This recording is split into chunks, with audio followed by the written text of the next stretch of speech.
C'est en France, sur les rives paisibles du lac Léman, que s'est scellé en partie le conflit. La signature des accords d'Évian le 18 mars 1962 proclamait un cessez-le-feu et ouvrait la voie à l'indépendance de l'Algérie après 130 années de colonisation et 8 années d'une guerre sanglante. 60 ans plus tard, dans cette ville plantée au pied des Alpes, il ne reste pas forcément de traces de ces accords historiques. Non, dans la ville d'Évian, il n'y a pas d'endroit qui rappelle la signature des accords d'Évian, puisque les accords ont été signés dans un hôtel, l'hôtel du Parc, qui est maintenant un immeuble privé. Le seul endroit où on pourrait voir cette vie de 1961, c'est derrière la mairie, l'ancien hôtel où le maire Camille Blanc a été assassiné.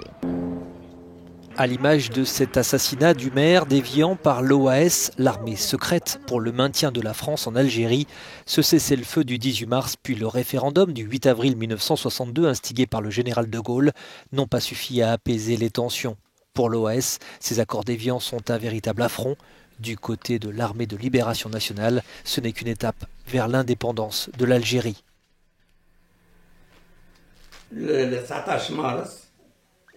Pour nous, soldats, officiers et commandants, le 19 mars était un jour ordinaire qui ne méritait pas d'être mentionné, car nous étions toujours dans une guerre en cours.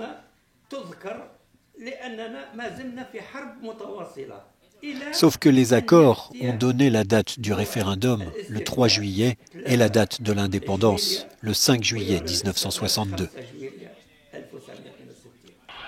60 ans après, ces accords d'Évian continuent de faire débat car le conflit a fait encore de nombreuses victimes jusqu'à l'indépendance de l'Algérie en juillet 1962. Cet anniversaire, célébré samedi par Emmanuel Macron, est une occasion pour le président français de réconcilier les mémoires. Côté algérien, son homologue Abdelmajid Tebboune espère que cette commémoration va permettre d'aborder enfin, de manière équitable, cette période de l'histoire.